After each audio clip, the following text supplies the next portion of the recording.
Yeah! Sweet.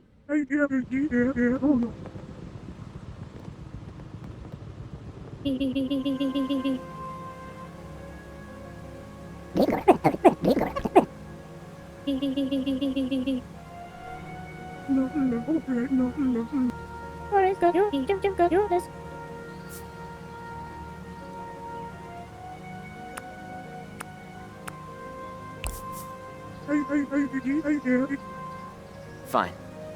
It's in the waterfall.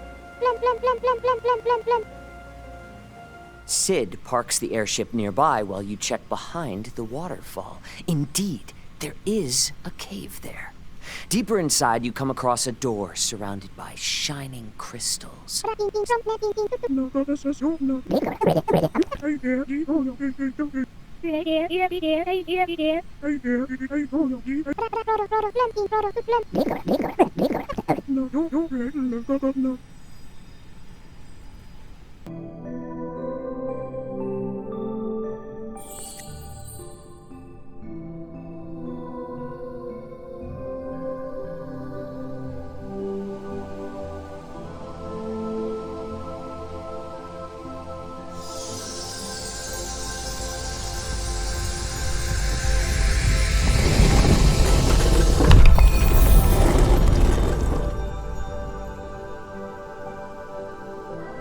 The door now open, you quietly sneak into the antechamber.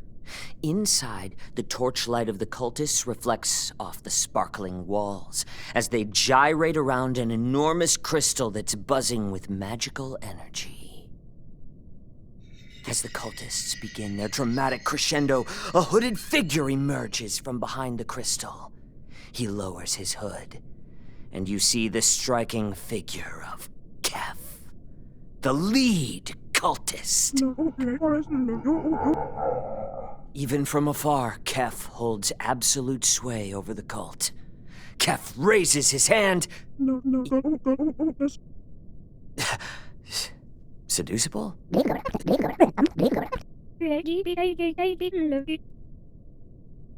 He's kind of in the middle of something right now. No, Kef raises his hand.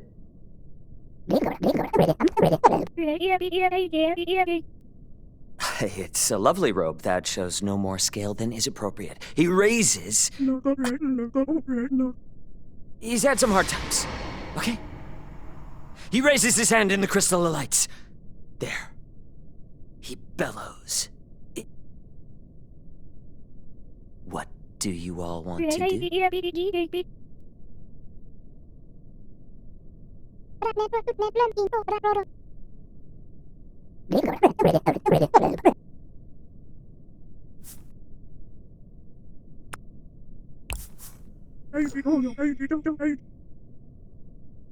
The heroes huddle behind some rocks and wait.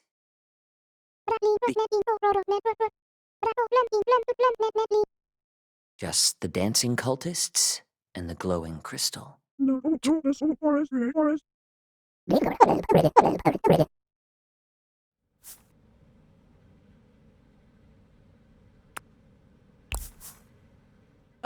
I have a potion labeled Bang. Bang! There is an explosion of red mist, and then the cultists turn towards you in unison. All right, you're entering combat.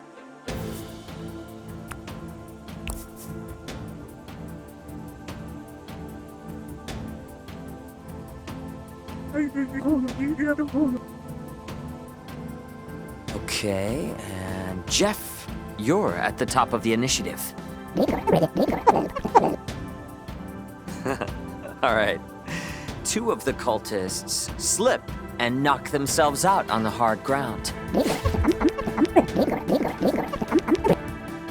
Okay, just hold on. It's not your attack anymore.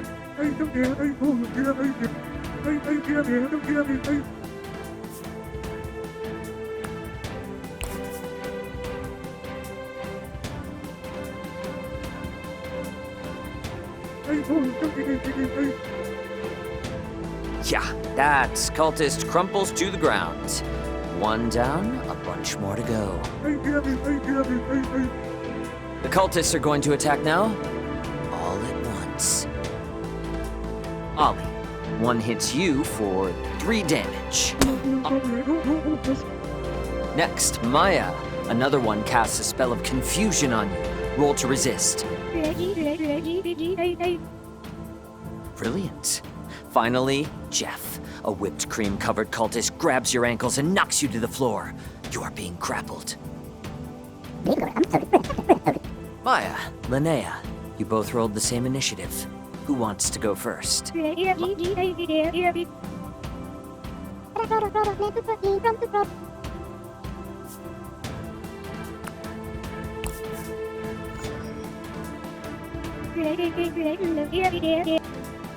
Okay, give me a roll. Vines erupt all over the cave floor and tangle around the feet of the remaining cultists.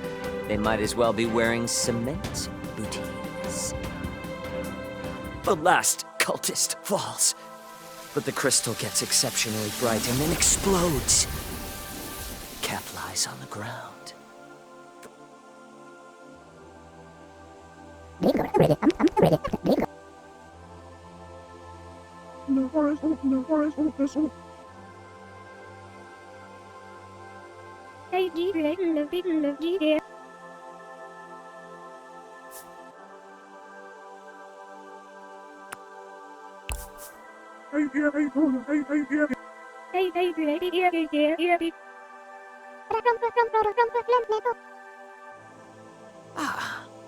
Yes, the area of authenticity.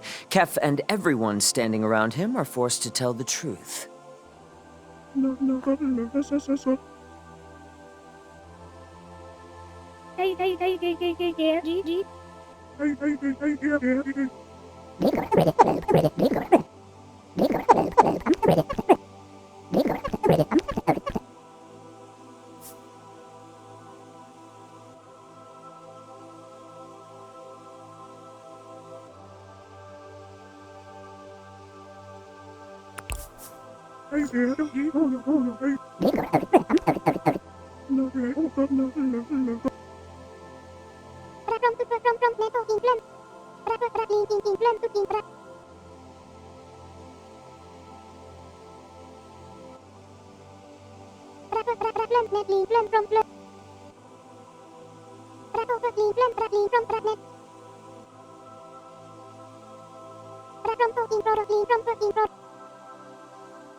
And thus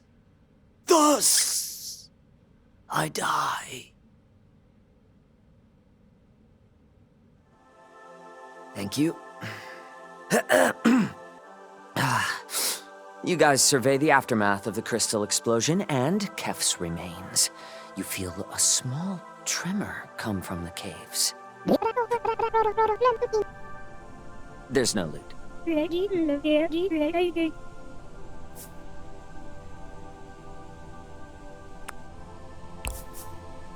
You notice a weirdly shaped crystal sticking out of the dirt. Another tremor. You pull out a crystal guitar. It is gnarly. No.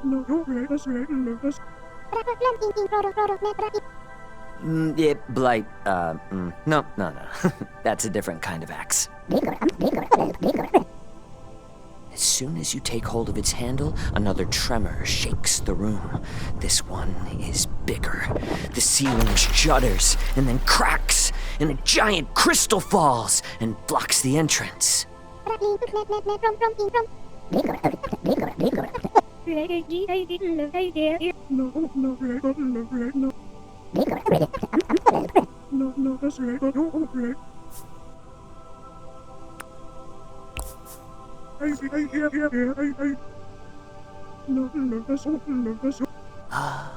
Amazing! As you shred, the sound of the guitar grows around you. It resonates against the walls, getting louder and louder, eventually shattering all the crystals. The path is clear.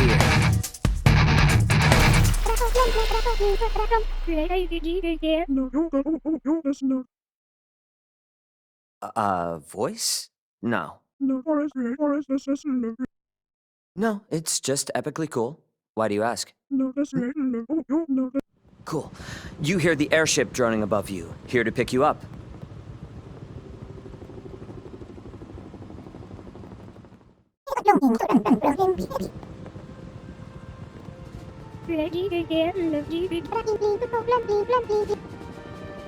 Sure.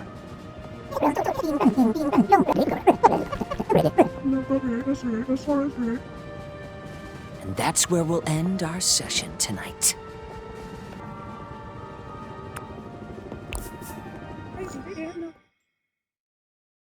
Aw, darn. It's okay. Maybe we'll meet a hot librarian.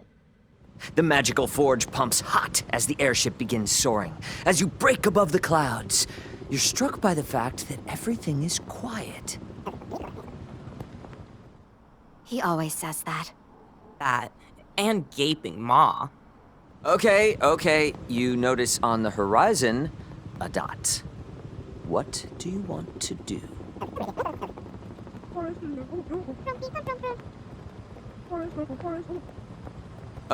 Ahaha. Very good. Do you wish to approach head-on, or would you like to try and be sneaky about it?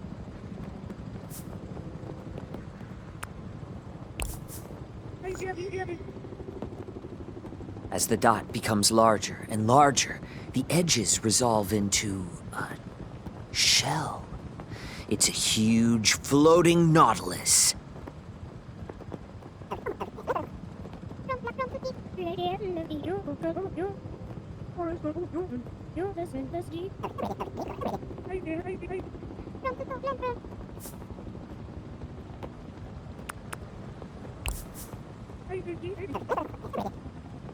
As you debate, you feel a massive vibration emanate from the nautilus. A voice speaks in your mind. Shoot, what did we name our group again? We just changed it. Well, our old name was the Forlorn Corn Mourners. Lest old corny from our first session be forgotten. Yeah, but we got bored of that. Now it's Havoc Union. That one was my idea.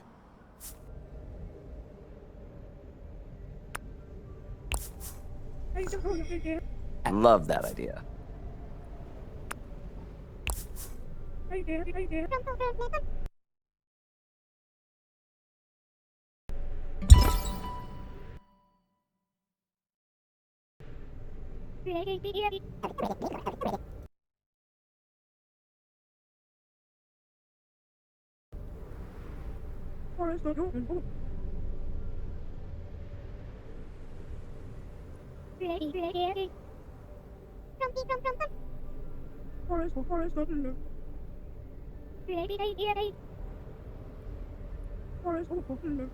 Yeah.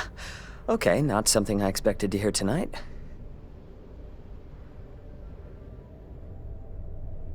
The nautilus winks at you.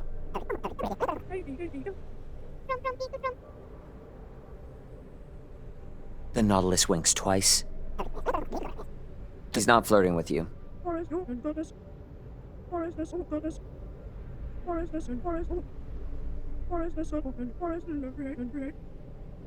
The nautilus opens its gaping maw and consumes Ollie with one bite. The pain begins. You feel yourself being chewed up as you take 14 bludgeoning damage. The nautilus spits you out.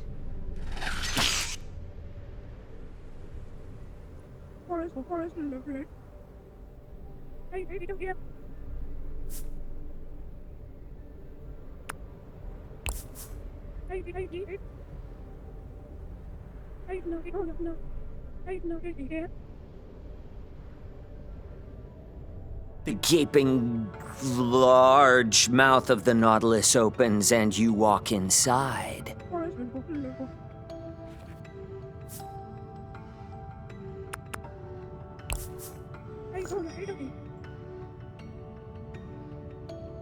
Anyway, shelves of books line a wavy tongue-like floor. Immediately in front of you is a beautiful wooden counter, and a large gold leaf book is perched on top of it.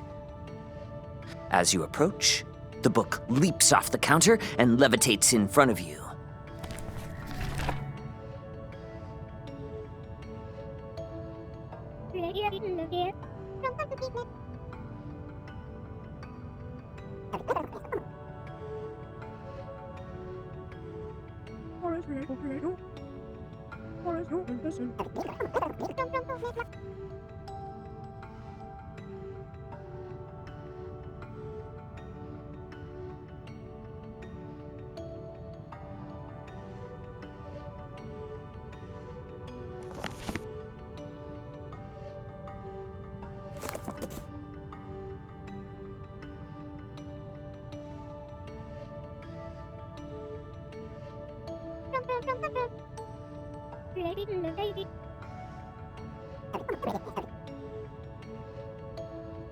Hey guys, I'm gonna stuff the Necronomicon into my bag.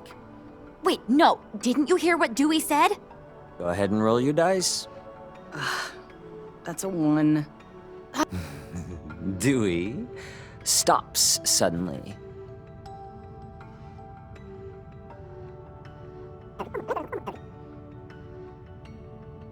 Dewey grows and begins shredding his dust cover. Suddenly, it bellows. All right, you're entering combat.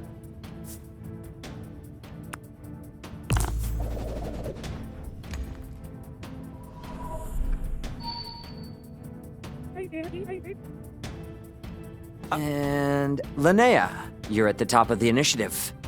However, Desi got a natural 20 and actually gets an attack in before you. Desi swipes at Faye for 18 damage. Oof. And he screams something about eating you for stealing books.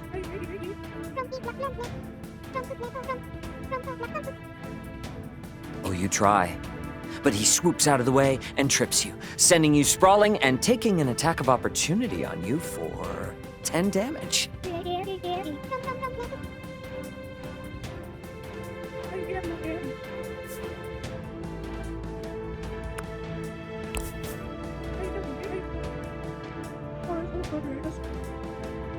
Amazing.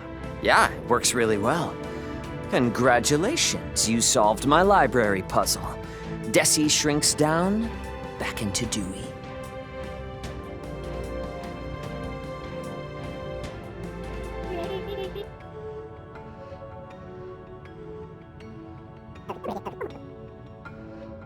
So, you all spend some time leafing through ancient tomes with Dewey. According to what you dig up, you can either travel to the Temple in the Sands and search for an ancient artifact said to possess the power of the gods, or you can head to the swamp for the Blightbane Axe, the fabled god killer.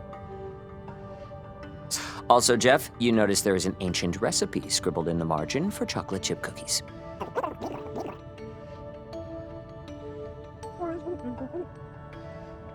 As you approach the exit, you notice that it's completely closed off.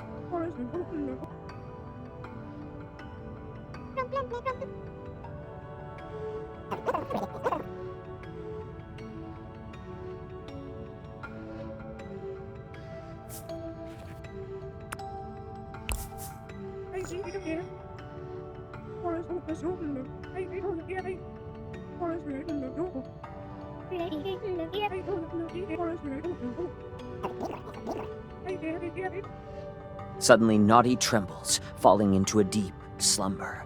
There is a snore, and then a crescendo of air being expelled, and you're launched out, landing unceremoniously on the vagrant.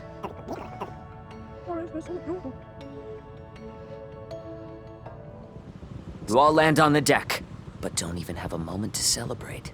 Celeste and Sid are bound by some kind of spell, and behind them stands Kef.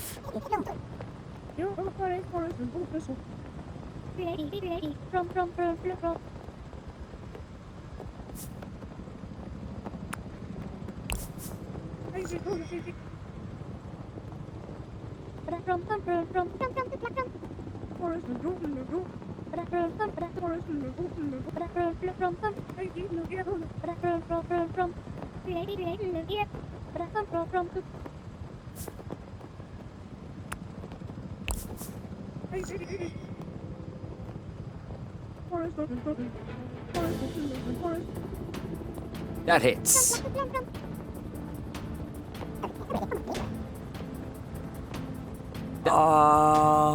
Okay. Faye, you're up next.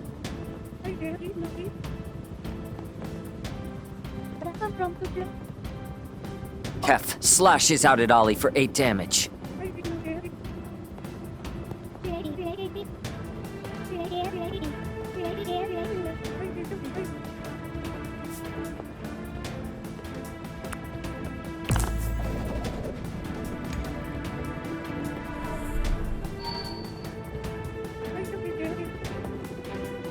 Linnea, a swirling mist starts to surround you, and you feel disoriented.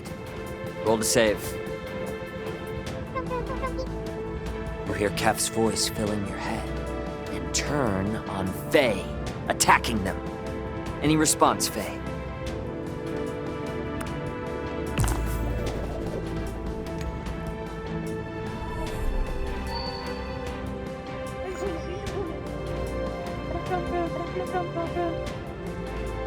Faye, you are hit with a blast of psychic pain, and you fall to your knees.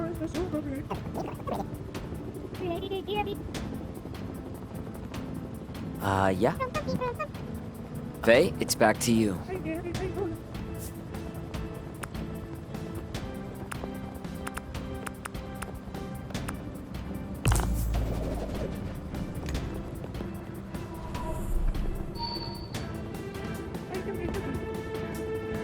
Faye, you land the final blow. How do you want to finish this? I don't know what that means. You get to describe the ending!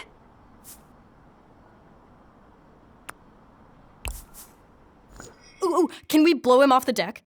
Like, with your mouths. Yeah, my character is known for their strong windpipes. I'm joining in! Everybody together. Amazing. You all huff, and you puff, and you blow Kef over the railing.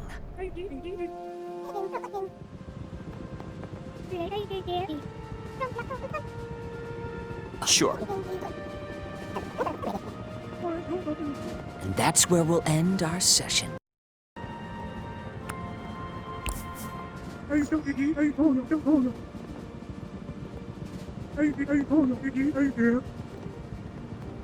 Sure.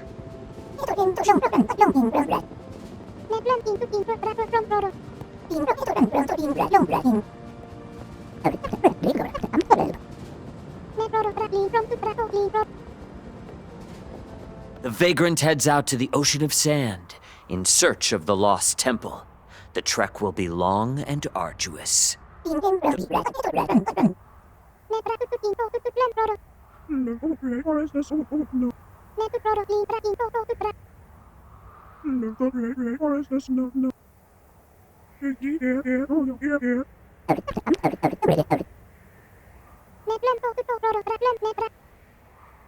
Okay, Jeff and Linnea begin exploring. Linnea. Just a bunch of sand. There are some small runes giving off this clue. They're quite small. How hard are you focusing on them? And what languages do you know?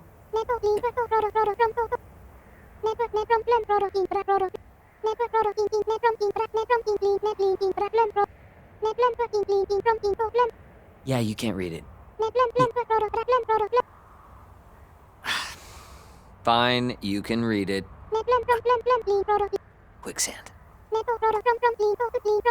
At this point, you're about waist deep. Everyone rushes over.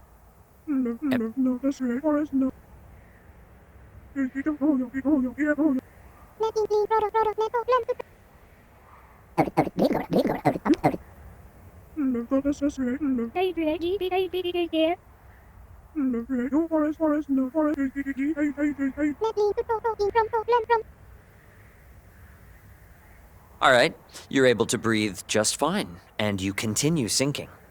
Then your sinking turns into falling. As you drop down, you land on a platform. The roiling quicksand above you is a lit, swirling gold. In front of you, you see a set of doors.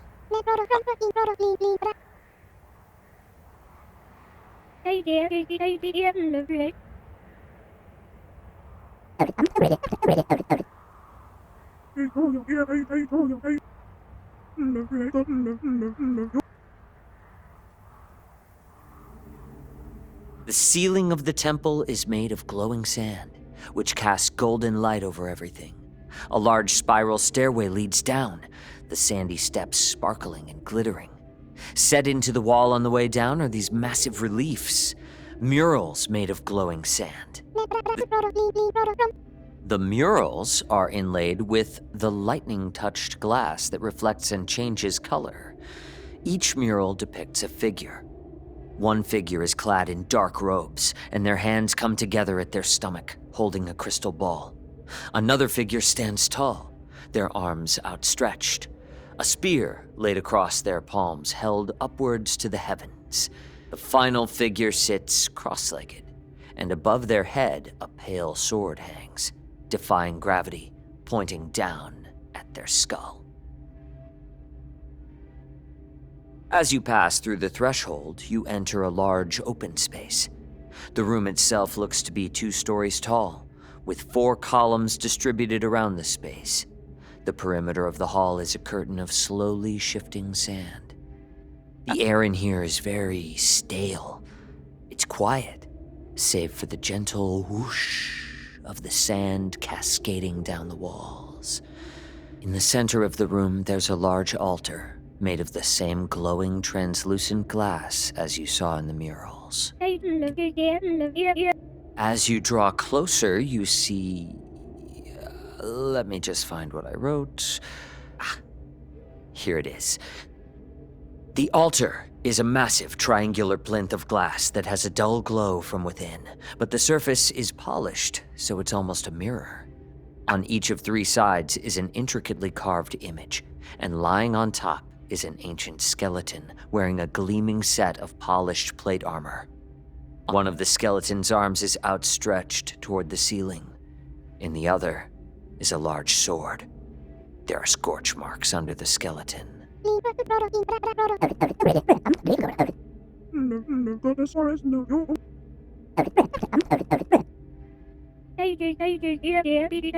On one of the sides, there is an image of a skull. On another, there is a pictograph of a winged animal. On the third, there is an image of a hand.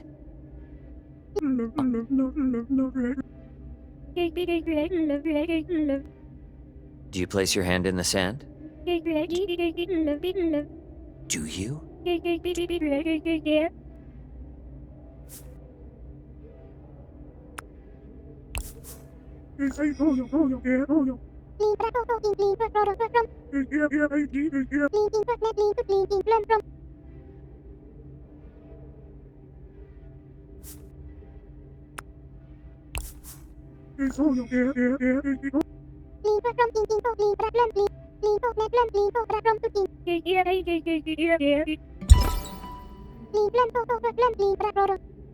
You touch your symbol, and the rest of you feel a deep vibration in your chest as Linnea casts the spell and a small disc of light appears above the skeleton. You all feel your breath slightly leave your body as the disc enlarges and plunges into the skeleton. It gasps and slowly sits up. The skeleton cocks its head, staring at you. It raises its sword at you.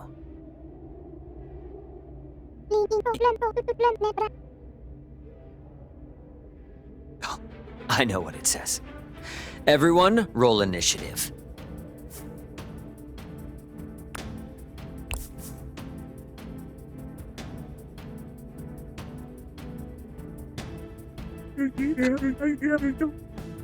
Linnea, you're first, then Faye, then Jeff. The skeleton is advancing on you. What do you do?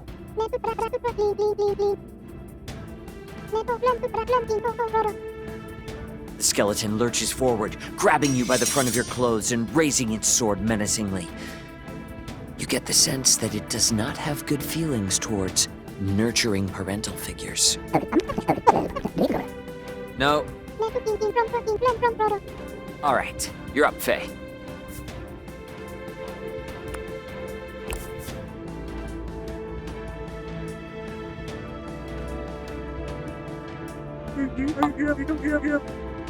Unfortunately, skeletons are pretty scary themselves, so that's not gonna do too much. You have its attention now, and it drops Linnea to face you. How good is your aim?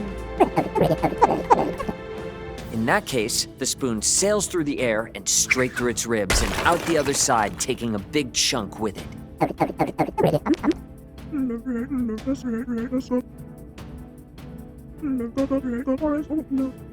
The skeleton staggers around with you on its head for a moment and then throws you off, roaring.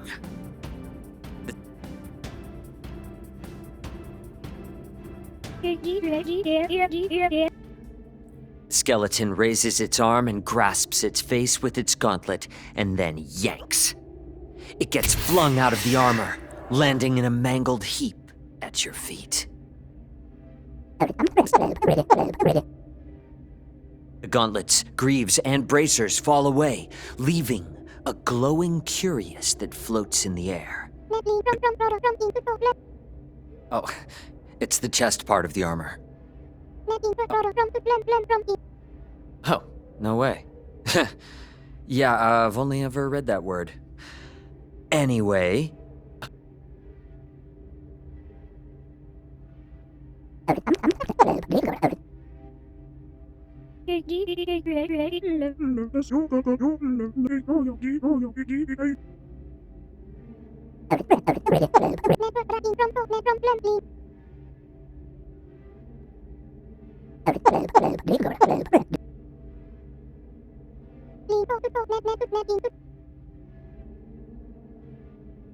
Faye, you're standing near the altar as this happens, and as you look in its mirrored surface, you seem to notice your reflection moving slightly.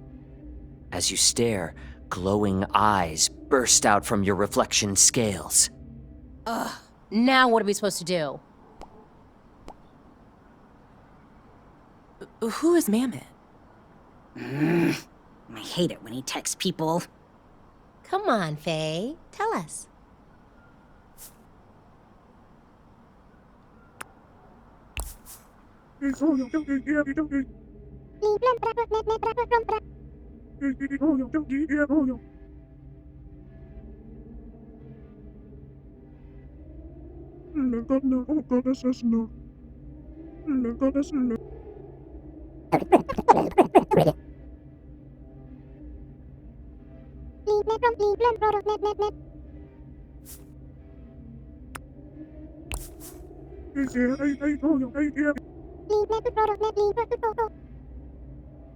Are you sure?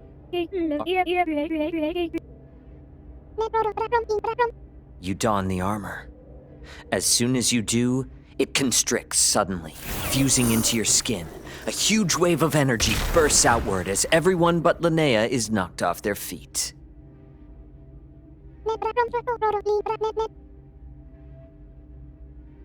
The sand columns in the room explode outward. You all feel the ground quaking as massive pieces of the ceiling fall and explode in sprays of sand.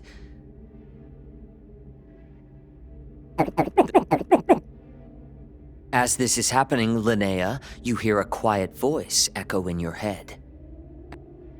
You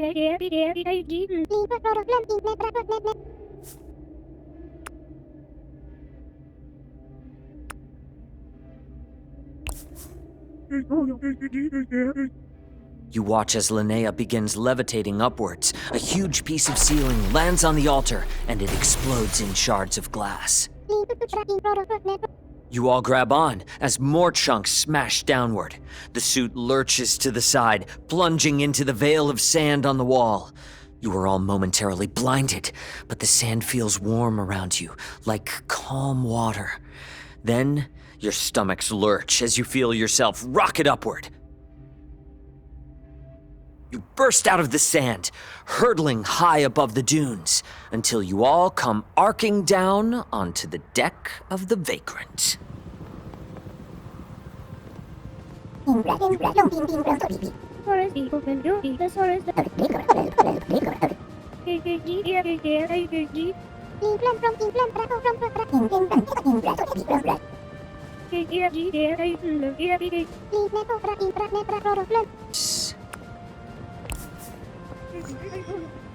Yes?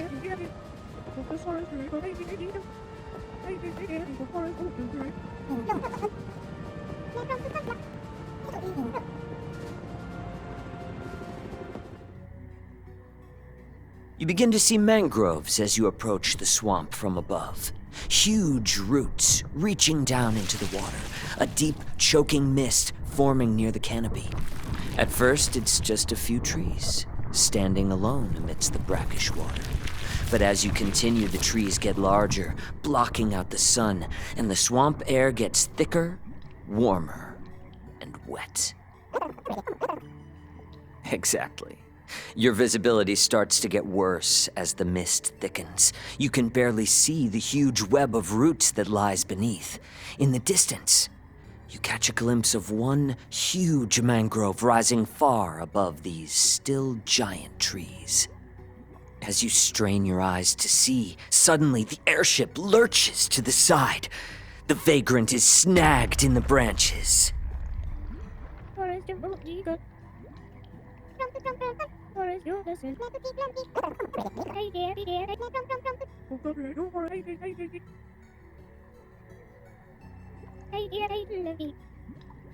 Okay, you can only target 3 creatures. Vines spring from your hands and surround Jeff, you, and Linnea. Then reach out and wrap around the branches of the mangrove, slowing your descent.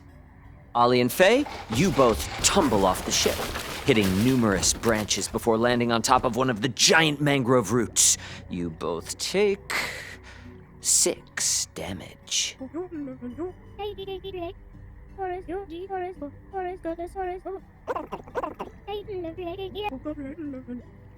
Right, you've all landed together now, and as the patch of mist clears away, you realize you have landed smack dab in the middle of a group of mushroom people. Their pale, fleshy faces turn to stare at you. They screech and raise the weapons they were honing before you interrupted them.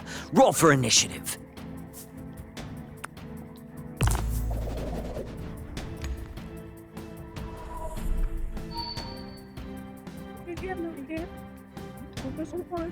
These mushrooms are pretty slow, so they're gonna go last. They actually really don't like that. A bunch of them run and flee, and a few melt into puddles of spores. Okay, you next, Faye.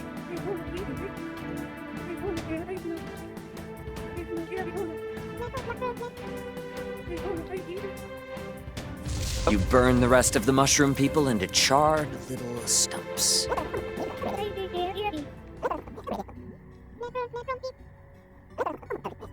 Anyway, after you defeat the mushrooms, you begin to feel a sense of dread.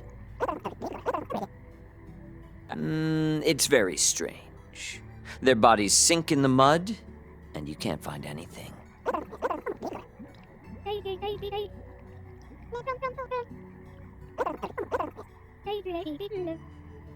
Yes. As a vine mage, you feel an acute sense of dread coming from one direction in particular. You begin moving through the swamp in that direction. It's difficult. The water reaches up to your thighs. Small gnats begin swarming around you, biting at your faces, crawling near your nose holes. Each footstep becomes more and more difficult as the mud under the water sucks on your feet. Yes, actually you can. You start thinking of Kef. You clearly picture his face, lit by candlelight. And as you're looking deep in his eyes, glittering in the firelight, you get the sense that something is very, very wrong.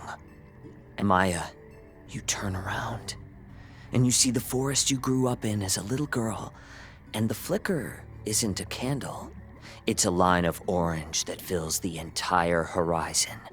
That's when you smell smoke. Flames rush through the underbrush. It's so fast, so remarkably fast. You can barely hear the screams of your family over the roar. And you know intuitively that no water, no fine magic, nothing will save the forest. It is lost. You do not see this, Linnea. You see a wall. Yes. On this wall, there's a pattern. It's so intricate. Lines swirling and collapsing in on themselves. It's so intricate that your eyes have a hard time focusing on it. And yet, the pattern just makes sense to you. You're right on the verge of cracking it. You walk closer, and the pattern begins to converge. And you feel yourself falling. Words lose meaning. You forget how to speak. There's just these lines everywhere. If you can just figure it out, you forget who you are. You forget time. You only see this pattern. Jeff. Jeff, you feel great. You're surrounded by gold. Everywhere you look. Gold, gems, trinkets. You're on a huge mountain of gold. You sure can. You play in this vast sea of wealth. But then, things get boring. You've already tried sliding, swimming, building gold stacks, all of it. The thing is, the more you walk around, the more gold you see. But you never see another person. Not another living thing. You're utterly alone. Ollie, you see Braxis. You punch him. He smiles at you. You try to attack him again, and again. And he is completely unfazed.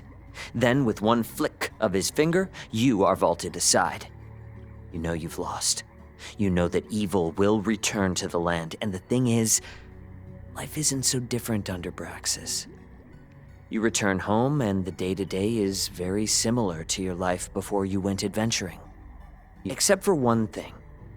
Every day, every time you step out of your tiny home into the bright sun, you see something in the faces of everyone around you.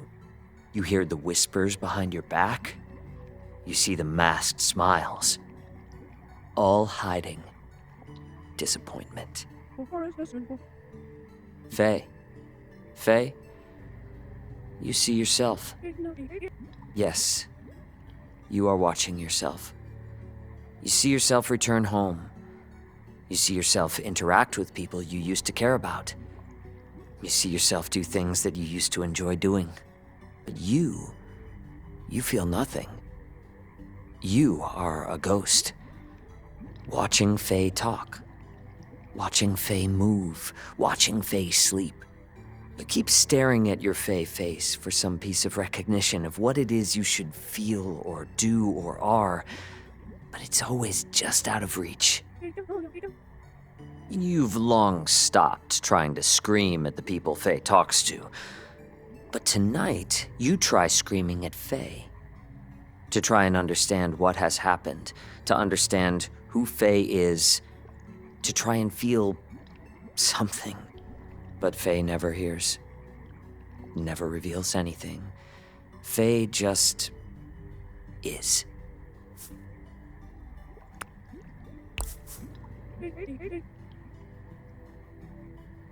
As these terrible visions fill you all with overwhelming doom, You suddenly realize you're all waist deep in the mud, and you're sinking fast.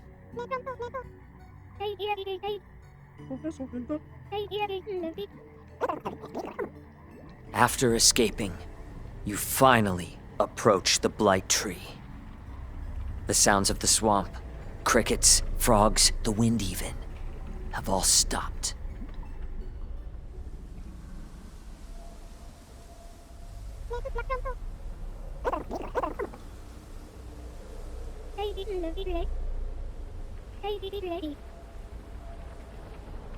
You scream, "I'm the plant mama!" as you race forward, brandishing your staff as you near the roots of the epic mangrove.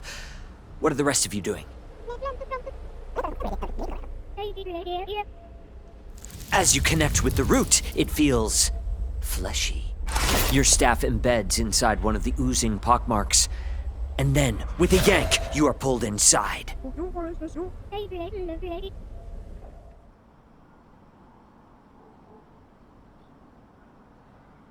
What? Tell me! Is something happening to your character? I'll never tell. Agreed. No secrets. Anyways, you all have something else to worry about.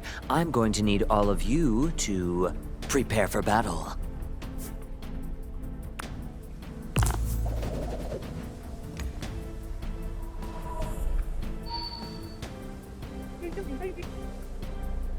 Linnea, you're first. Then Faye, then Jeff. Roll for effectiveness. Normally pretty good, but against this guy, doesn't do anything. It whips out at you with a root, sending you flying back.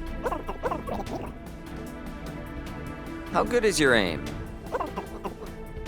Oh, well, in that case, it sails through the air and embeds itself in the tree's trunk, where black ooze starts dripping out. You guys have done a good bit of damage so far. It's the tree's turn now, and instead of attacking you, it plunges some of its free roots down into the muck. You hear a gross sucking sound, and the wounds you've given the tree start to regenerate. Jeff, your spoon pops out of the tree with its bark healed over. Faye, the cuts you've managed to inflict also seal back up. That's 25 damage it healed itself for.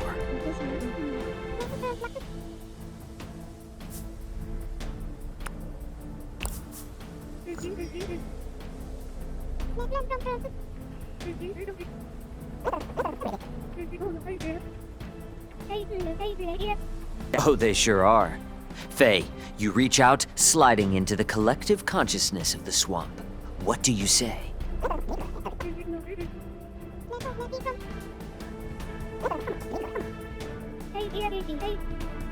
Wow. Brutal. Crushing. All the trees at once shudder, as if flinching. They're stunned for a moment. As you begin to emerge, you feel the mangrove sucking you back. You get the sense that you don't have much time. Okay, that's a 3, a 7, an 8, and a 1. Hurry! I'm doing my best. It's 18. Actually, it's 19. 23 if you factor in the bonus. And that's a high enough roll. Ollie, you weaken the tree enough for Maya to break free.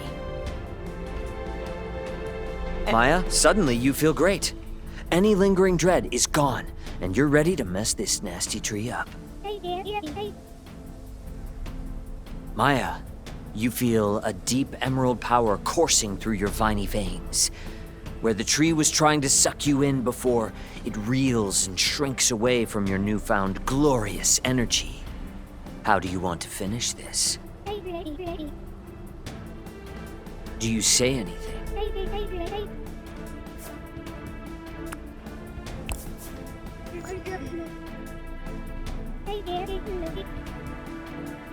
As you smash your staff into the swamp, nothing happens. Then, after a moment, a streak of blinding light bursts from the water all around you. The water instantly evaporates.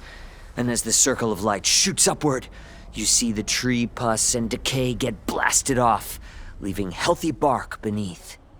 The mist has been burned away, and as the sun shines down for the first time, you see in the grotto of the tree, Blightbane, the axe of legend.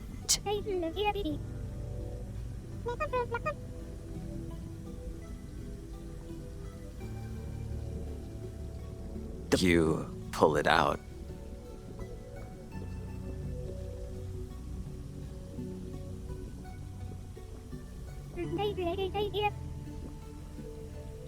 It totally feels God-killy, but you get the feeling it isn't meant for you.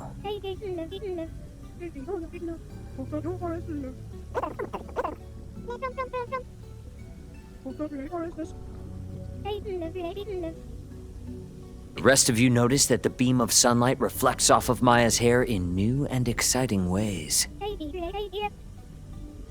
It looks incredible. It's like a shampoo commercial. There's like a soft glow everywhere. It's fantastic. A shadow passes over you all. You look up to see the silhouette of the Vagrant. As a rope ladder gets unfurled, you hear Sid call down from above. All right. You all return to the ship and tell Celeste what happened.